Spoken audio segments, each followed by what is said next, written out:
السلام علیکم ورحمۃ اللہ وبرکاتہ۔ میری تمام ساتھیوں کو نہایت ادب، احترام اور میری محبت کا سلام۔ اعوذ باللہ من الشیطان الرجیم، بسم اللہ الرحمن الرحیم۔ آج ہم انشاءاللہ تعالیٰ پڑھیں گے ایک اگلے لیٹر کو، اور عربک لینگویج میں سب سے پروننسیشن کے لحاظ سے مشکل حرف مانا جاتا ہے، اور وہ ہے ضاد۔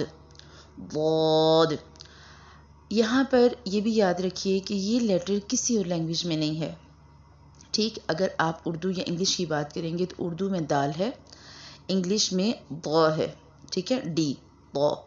لیکن ضاد کو پروناؤنس کرتے ہوئے دا اور ضا دونوں میں ڈفرینس کرنا ہے۔ ہم جب دیکھتے ہیں اس کی پروناؤنسیشن کو تو ہم پڑھتے ہوئے سب سے جو غلطی اہم کرتے ہیں وہ کیا، کہ ہم یا تو اس کو ضاد پڑھتے ہیں ولا ضالین، یا بہت سے لوگ اس کو دواد پڑھتے ہیں ولا ضالین، ایسے کر کے۔ اب یہ دونوں ادائیگیاں غلط ہیں۔ آپ نے اس کو پڑھتے ہوئے نہ تو ضاد پڑھنا ہے اور نہ ہی دواد پڑھنا ہے، نہ ہی یہ ضا کی طرح ادا ہوگا اور نہ ہی یہ دال کی طرح ادا ہوگا۔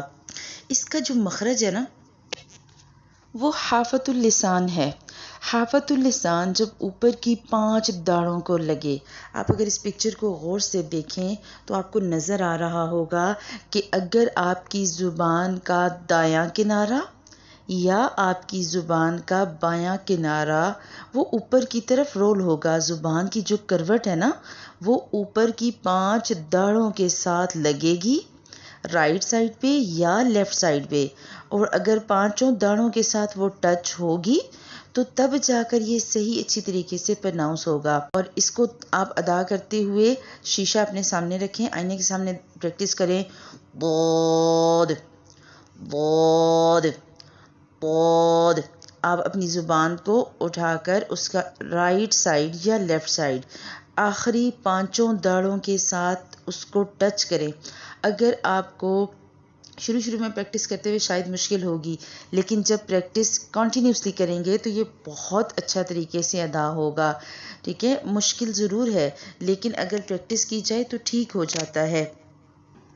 لیکن پریکٹس کرتے ہوئے یہ دھیان رکھنا ہے کہ اگر آپ کی زبان کی نوک، ٹھیک ہے، آپ اس کو جو ہے وہ نہیں ٹچ کرتے اور آپ کی جو زبان کی سائڈ ہے وہ اوپر پراپر ٹچ نہیں ہوتی اور زبان کی جو کروٹ ہے وہ داڑھوں کے ساتھ لگنے کے بجائے جو ہے وہ نوک زبان کی لگ جاتی ہے، تو یہ آپ کا ضا کی طرح بن جائے گا، ٹھیک ہے؟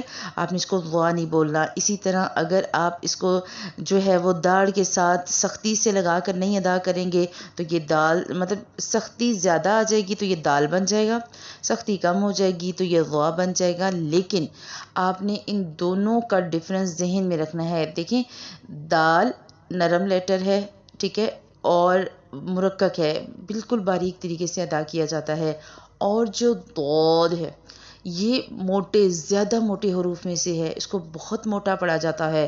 ضاد ضاد ضاد ضاد ضاد ضاد ضاد۔ اسی طرح جب آپ پڑھیں ولا ضالین، اگر آپ کہیں گی ولا ضالین تو یہ دال بنے گا، اگر آپ کہتے ہیں ولا ضالین تو یہ ضا یا ضا بن جائے گا۔ تو پروناؤنسیشن بہت بہت زیادہ جو ہے وہ سمجھ کے کرنی ہے۔